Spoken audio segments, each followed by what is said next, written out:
Welcome or welcome back.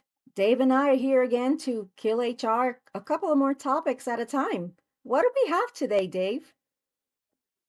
So there's some interesting stuff going on in the world that I think we want to talk about, right? Let's dive in. I think one of the things is related to something we talked about before. So last time we were together, we were talking about job hugging, this phenomenon of kind of just staying in a job even if you don't want to, talked about the merits and whether it's really maybe not such a bad thing.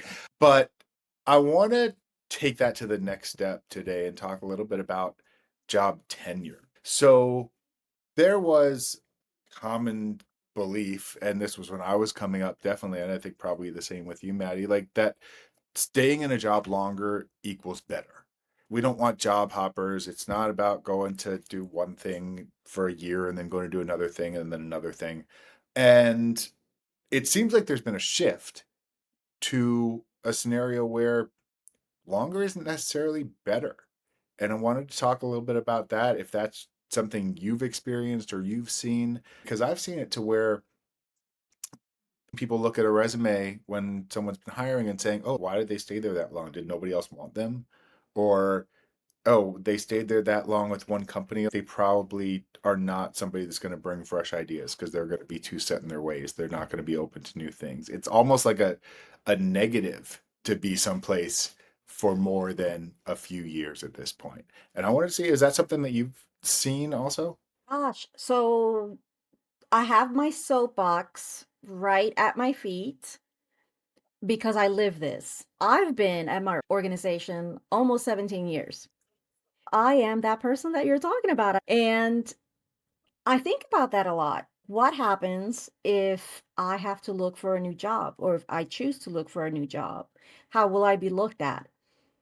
And when I think about that, I think of the pros of staying at a job, being comfortable with it, which that's a pro, but then the con would be being complacent in it, where you stop growing, stop learning.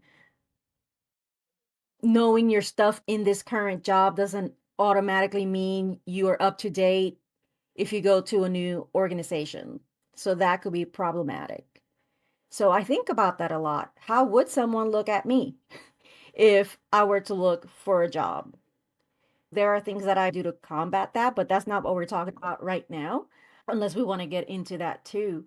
It's interesting that that is a perspective. Are we writing it out in a job just because it's comfortable or we're complacent? Or is it because we're still contributing, we're adding value, is the right spot for us, and we're thriving there? Yeah, and that's the thing. There are a million different reasons that someone could stay at a job for 5, 10, 15, 20, 30 years. And it's really just about what people's opinions are going to be of that. It's no different. There's a million reasons somebody leaves a job after a year, leaves two jobs each after a year, right? Could be anything. None of those necessarily make a statement about the person because circumstances are always going to change, but it's about the conception, especially when in a job market like right now, which is just tough. Somebody's looking for a job. What looks better? And maybe it depends on industry. I work in and have worked in historically smaller, earlier stage tech and tech adjacent companies where I think somebody who it's more likely that somebody who's been in a job for 10 plus years is going to be looked at negatively because someone might look at that and say, oh, where's the innovation? Right. Whereas I'm sure there are other industries where that's not the case because then you've got people, they want stability. They want somebody that's been there long enough to become the expert that they need to step into their company. So maybe it just depends on who's looking at it. Absolutely. And I think, at least for me, like I said, I'm that person. I've been at my company a really long time, currently living it. I have to remember that as new folks come in, their experience, what experience am I offering them? Keeping in mind that they haven't been here that long. And I think that is one of the negatives for folks who have been in a company like a really long time. They don't understand the new person experience, and that could be a negative. Very hard for newcomers to get acclimated to an organization with tenured people because it could be very cliquish if you don't have Your cultural right. I made a note of something that I read that I love. Allison Green from Ask a Manager. You may have heard this from her. I'm going to read it because I don't want to butcher it. And it says, working somewhere dysfunctional gives you dysfunctional work habits and normalizes strange things. There's this danger the longer you stay somewhere and the longer you accept certain behaviors and certain things that you do at a job, they just become normal to you and you just think, okay, that's just the way things are. And when new people come in, they're like, what is going on here? This is not how this works. None of this is supposed to be how this works. And we lose sight of that when we stay somewhere a super long time. We just assume, oh, this is life everywhere. And that could be dangerous. And it keeps us stuck and to our detriment. I've been in jobs for both much shorter amounts of time than I intended to be, or that I thought that I would be, and also much longer times than I thought that I would be. And when it's been shorter than I thought, it's because fundamental things changed either in the job, in the company, in the landscape, and it just ended up not being the place anymore. When it was longer than I thought it would be, it was that things changed. It's, hey, I thought that I was going to do XYZ and be here a year and a half and build these things and then get bored. But no, there's more to do. We grow, we expand, we build out new business lines, we make acquisitions, we do all these things that keep it interesting. For my sake, it was that kept me learning and doing new things and stretching and trying and failing and learning. So I guess at the end, that's what it is, being a job as long as it's providing value for you, whatever that value means. It could be building out my skill set, building out my experience, or it could just be, hey, all I want right now at this point in my life is stability and a good paycheck, and I want people to treat me nicely, and that's all. I'm good. That's true because I know in my organization, it still feels very much like a growing, thriving, innovative company because there's a lot of opportunity for new things. It's almost like starting at a new company every few years because something new is happening. And it's funny too, Dave. I was thinking about this. Do you watch the show The Morning Show on Apple TV? Yes. Did you watch the most recent episode yet? Don't think so. No Okay. spoilers. No. This is not really like a spoiler, but there is a scene where Alex and a coworker are talking about her tenure at the company. And she's talking about how long she's worked there and how invested she is. And that is why she stays wanting to make the change. And her coworkers challenging her, saying, you're about the only through line that's still here. Has anything changed during that time? And that's also something we have to think about. If you are in a bad situation in a company where you've been at a long time and things haven't changed and it is dysfunctional, then maybe you need to make a choice. Is this still the place for me just because you have been there a really long time? Do you keep pouring into it just for the length of service sake? It comes down to the why, right? There's no one answer to, is it better to stay longer or not? It's, why are you doing it? Are you doing it because you're learning, you're growing, you're excited about what's going on day to day, or because it's checking other boxes? Maybe, if all you want is stability or that paycheck, or that, it's got great health insurance, or it's 5 minute commute from home, whatever it is, um, as long as it makes sense for you, do it. And there's going to be pluses and minuses either way. Somebody's going to look at your resume if you've been someplace a year and a half, or if you've been someplace for 25 years. Somebody's going to love it, somebody's going to hate it. Do what feels right for you, right? Yep. So, the moral of the story is, stay as long as you feel like. All right, what's next on the agenda, Maddie? See, it all relates back to stuff we've talked about before. We were talking about AI. And one of the things that is kind of an offshoot of that we're seeing is a lot of companies, we've seen this, more layoffs, right? My Amazon just goodness. laid off 14,000 people, and it sounds like they've got another 15,000 coming right around the corner. But companies are talking about leaning out, and a lot of what they're going after and what they're cutting is this like middle management layer. And so that begs the question, is the time of middle management over? Is middle management dead at this point? I'll give you my opinion. I'm a fan of middle management. I hate to say I said middle management now like 75 times, and it's a stupid name. Like I don't like it because it's got all these negative connotations and it just feels like people in beige suits shuffling papers and not doing anything.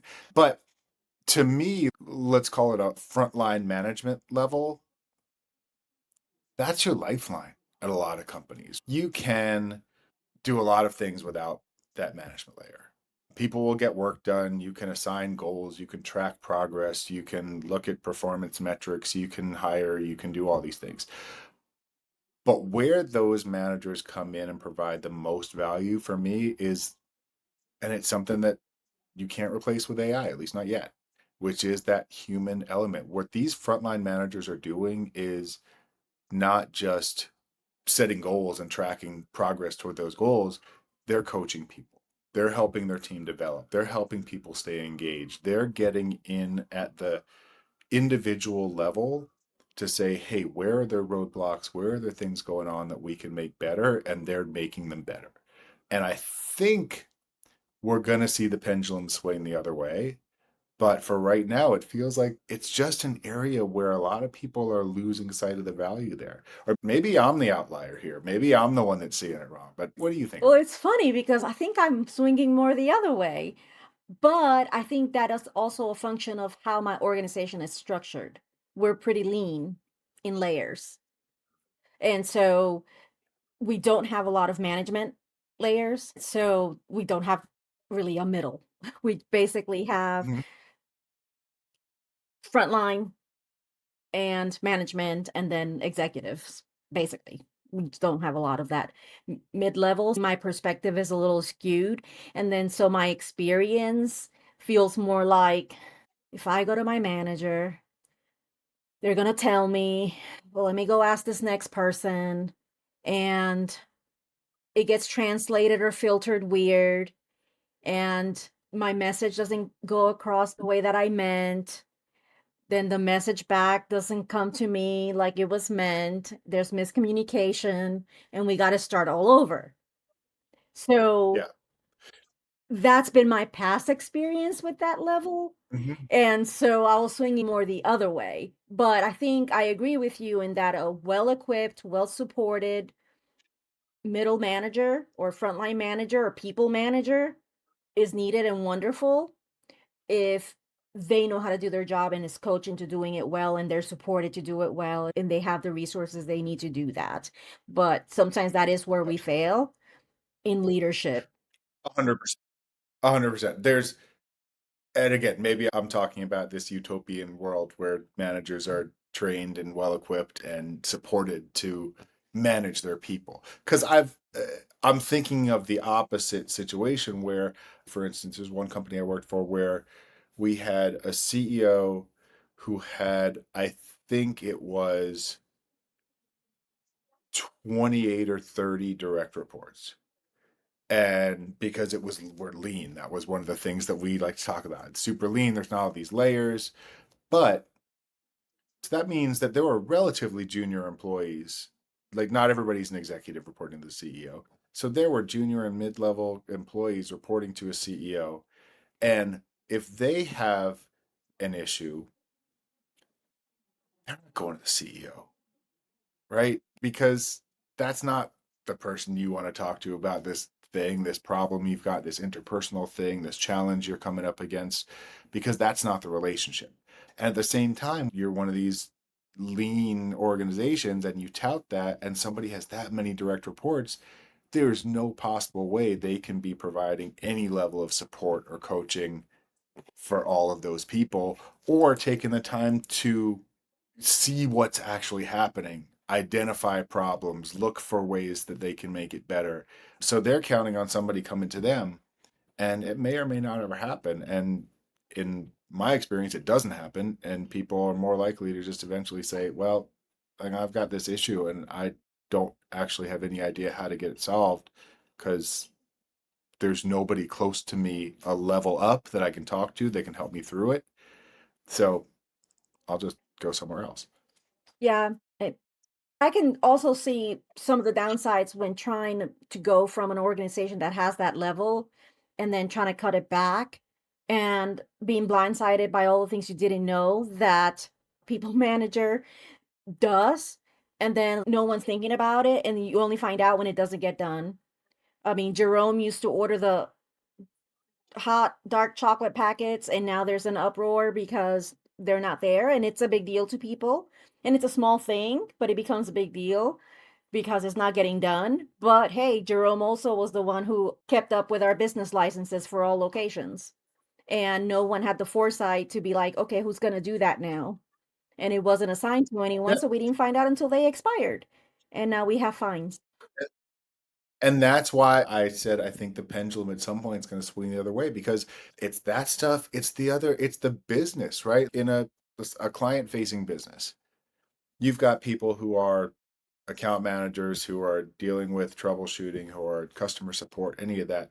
A manager is an escalation point too. They're keeping the business going, they're keeping your customers happy, they're stepping in when they need to make next level decisions, do whatever has to happen. They're gone. Who's doing that? Right? The executive in the office who hasn't touched the actual frontline business, that person's not going to be able to do it. And I think that businesses are going to see, not all, there are some business models that I think can work like this, but a lot are going to realize, oh, yeah, we didn't actually think about that thing we were losing, but maybe we acted a little too hastily here. Right. Right. So I guess it's one of those situations, both things can be true, depends on your experience and but think it through before you do one or the other. Yeah. Really sit down and involve folks who are stakeholders in that process. Not just one group of people need to say, okay, this is how it's going to be, because things are going to fall through the cracks. They're going to be essential to the business. And it's not a good position to be in to find out after the fact. Yeah. Understand the implications and make a decision. If you say, hey, I understand these are things that are going to be more challenging, but that's okay because that's the organization that we want to be, that we're deciding to be, great. But do it on purpose. Can we talk about something ridiculous? I love to talk about ridiculous things. I live for it. Right. So I read this article and it was, because I love the torture of reading articles about how horrible HR is and how useless it is. And you've got these CEOs coming up saying, I built a company without HR. And meanwhile, no one's ever heard of their company. But anyway, I was reading this one article about how ridiculous and overblown HR is. And the example they used, I bought into it. I was like, okay, if this is actually what HR does, then yes, it does need to exist in the world. The story is there was, and it was in the UK, I believe, but there was an employee who was called into a meeting by her HR department, and the HR representative, whoever was there, basically was like, hey, we wanted to talk to you. This is about some um, uh, comments that you'd made on LinkedIn, and someone at work had complained because they were offended. Turned out, here's what happened. This employee had made a comment supporting another comment that someone had posted about championing a rape crisis center, right? So, objectively, a good thing that was set up by, I guess, a foundation which was founded by J.K. Rowling, the Harry Potter author, who has become controversial in her own right around some of her views on transgender rights and identity and things like that. So this person wrote a comment in support of another comment in support of a rape crisis center set up by this woman's foundation. Somebody found that offensive because they don't like J.K. Rowling's stances on transgender rights and identities. And so they felt offended that somebody commented on a comment on something that had anything to do with this person that they found reprehensible. Full investigation. They went and dug through this woman's LinkedIn and everything she'd ever posted and basically found that she had never mentioned anything about LGBTQ plus rights one way or another, never said anything about trans, never said anything remotely controversial about anything.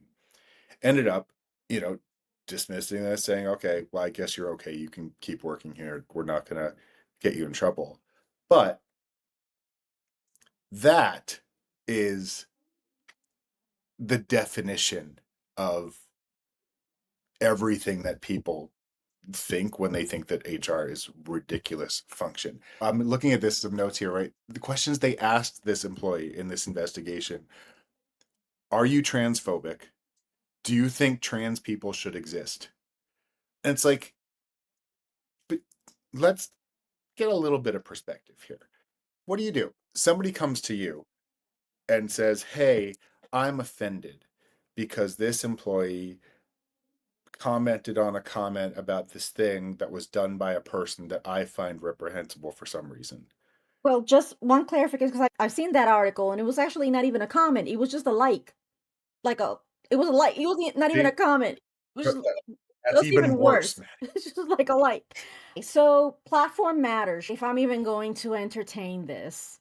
So yeah, LinkedIn, your job's gonna be on there. So okay, because if you're bringing me Facebook and your job's not even on there, I'm just probably gonna send you on your way. Probably if it's just a like on this specific thing.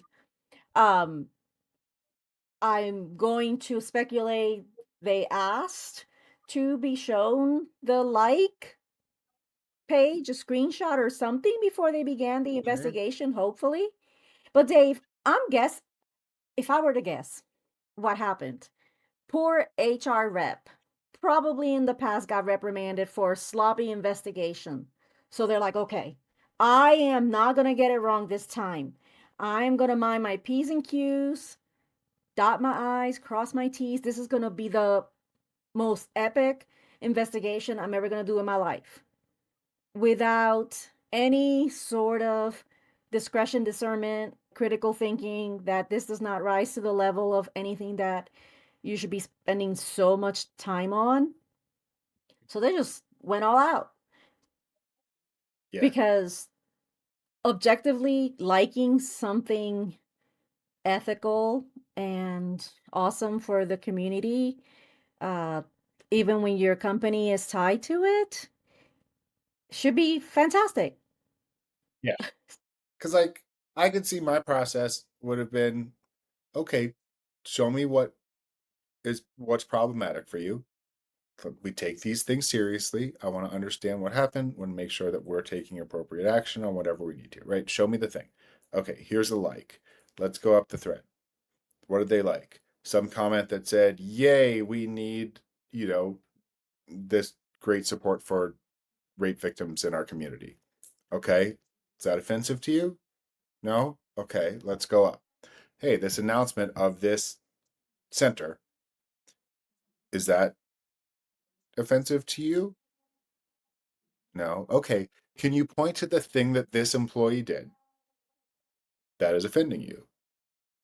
And I feel like that's where it dies. Because then where it comes to is, no, but something that J.K. Rowling did offended me. You know what? She doesn't work here. So, not much we can do about that. I get it. If anything else comes up, please let me know. But right now, I think we're good. Didn't the article also say that attorneys got involved too as part of this investigation and So they launched this I'm getting my huge, bag. I mean, huge, like, formal investigation. They brought, yeah, pulled out all the stops. I want to get to know whoever ran this investigation just because I want to ask them about it. I now, want to find out who it granted, was. we're not in the UK. We don't know what their processes are. It just seems Oh, so we know enough. it just seems so over the top.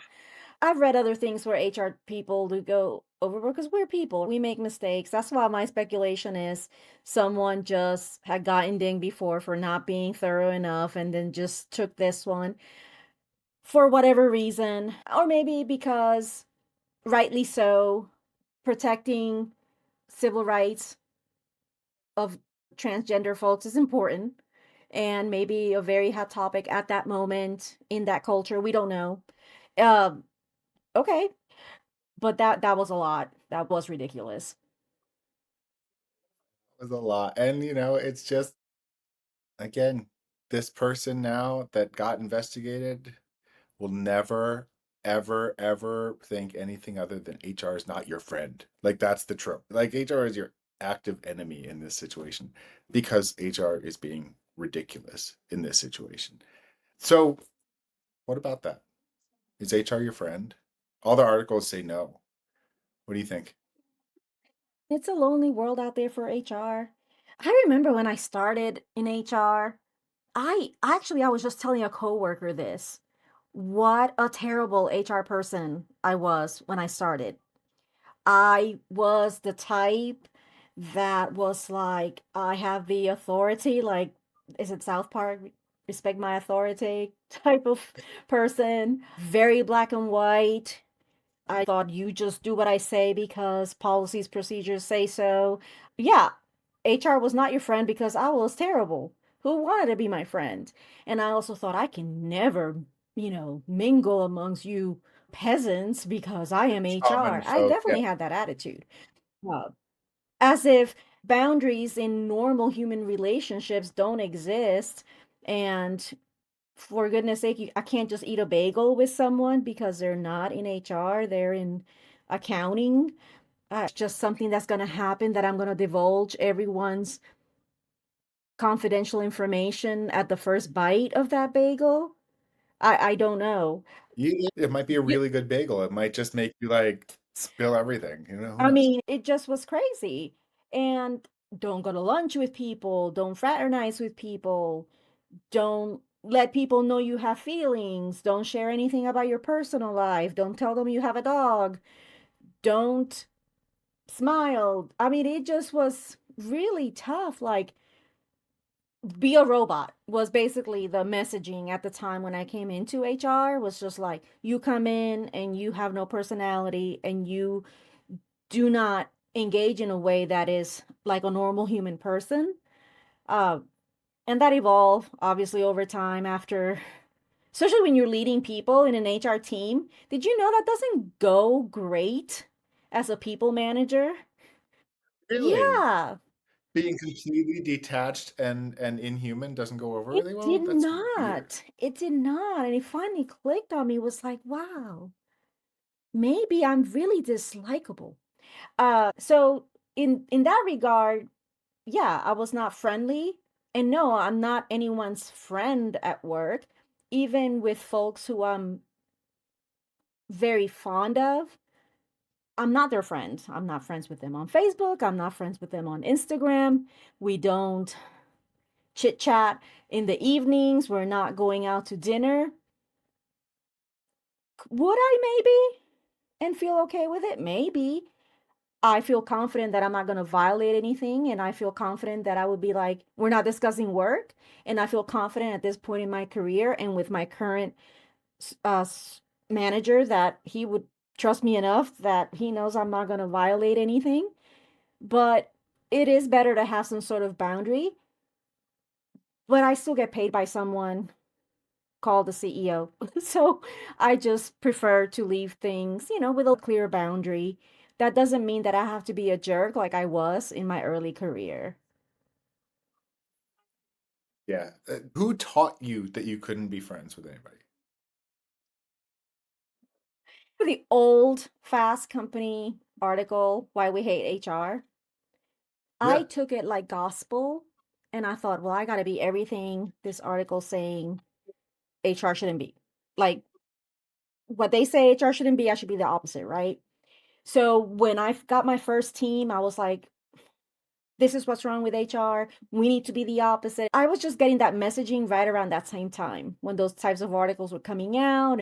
And then I would see these very proper HR practitioners in meetings of national organizations, just with this messaging of this is how we behave, this is what we do. None of it seemed realistic and true to my experience and actually doing the job. But I was like, okay, I got to keep faking it till I make it. And then I figured out about 5 years in, I'm like, it doesn't work like this. And this isn't working. This isn't working for the people. This isn't working for me. And yes, I evolved. See, it's interesting. I never got that message Interesting. that HR wasn't supposed to have friends. And I think it's because my first job and my first manager, like my first boss in my first HR job, had moved into her role as an HR leader from another area of the business, from one of the commercial areas of the business. And so she had been a leader in this company before moving into HR, had friends, had great relationships, had respect, had, was close with people because she had worked there for a long time. And she was just a well respected, well liked person.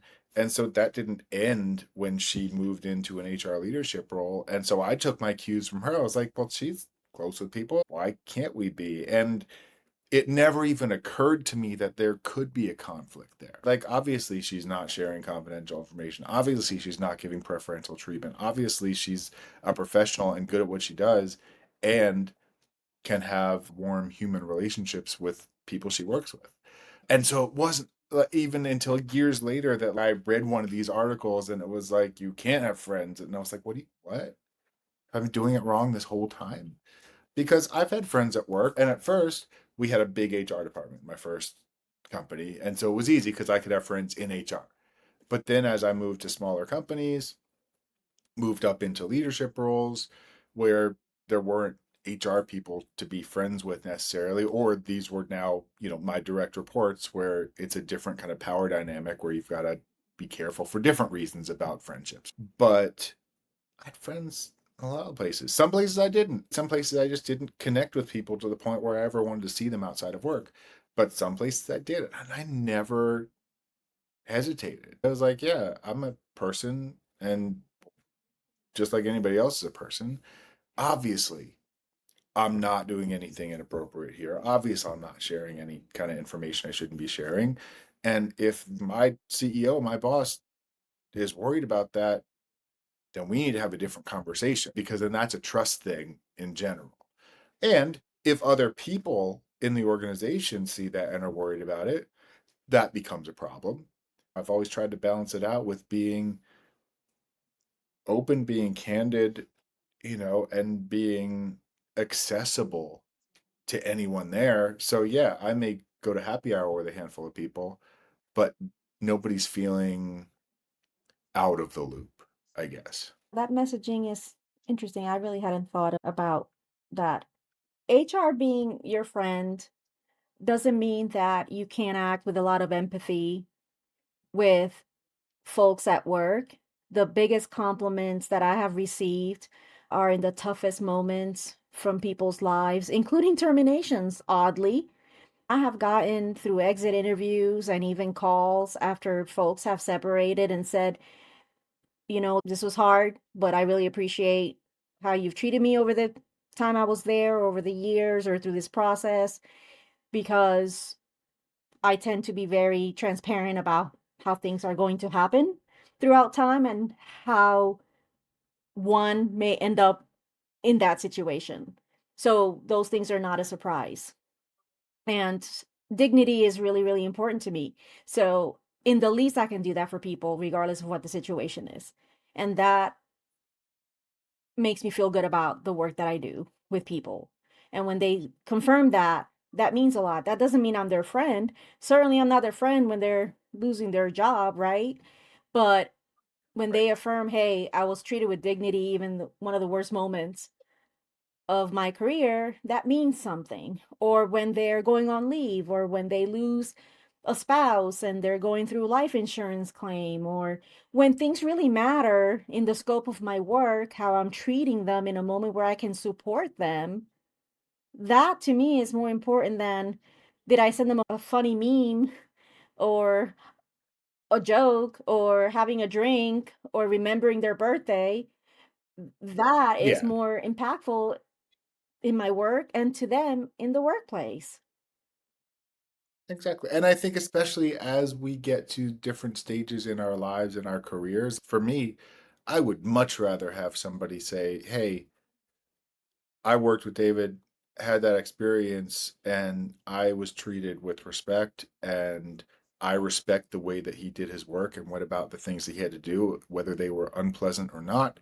And I walked away with a good overall impression. Like I'd rather have that than somebody say, "Oh wow, like I really love to hang out with that guy and we should go grab a beer." I don't think employees expect to be friends with HR though, or with coworkers or supervisors Oh no, they necessarily. hate We've talked about this before in our conversations is that's not the it. expectation. The exchange is something different. We want to make it that. This is not like a lifelong pizza party at work. That's we think we can fix it with the pizza party, but that is not what we want. We want other Nobody things. thinks they can fix a party. Do they? Do people think they can? Well, that's a separate episode. Is can you fix it with a pizza party? Just like anybody else. We use judgment, and when it's not compromising anything and you want to go out for a happy hour or you want to do something, then do it. And if you don't, then don't. And regardless, you've got a job to do and you have responsibilities and you have trust to uphold, just like in anything else. We all need to be adults in our own way. Yes, in our own way, but go back to episode number 2, make sure that you mind how you do it. Exactly.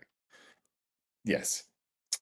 In our own way, asterisk, as long as it's like the right But way. you asked me a really interesting question. How was I getting this messaging? And, I wish I would have had better role models for that, but I have had great role models in some ways too, including some great managers. Tell me about your best manager. So funny enough, my best manager was maybe it was just because she set the standard, but I think I'm gonna go with this first one, the same one I was talking about, who first HR job, first office job, and she gave me a shot when there was no realistic way that anybody else would have hired me in this company. This is a very competitive company to get into. We were looking at resumes all the time, and my experience coming in, I wouldn't have even lasted long enough to get laughed out of the building. But she gave me a shot, so I'll give her some love for that. But also, she showed me what a manager can be, what a leader can be. Primarily, it was about she really walked this perfect line between holding people accountable and being empathetic. Right? Because, and somehow she could do it all at the same time. She could come down on me for screwing something up. And at the same time, like I felt completely loved and supported and safe in this conversation. And to me, that was the art. She set the gold standard right off the bat.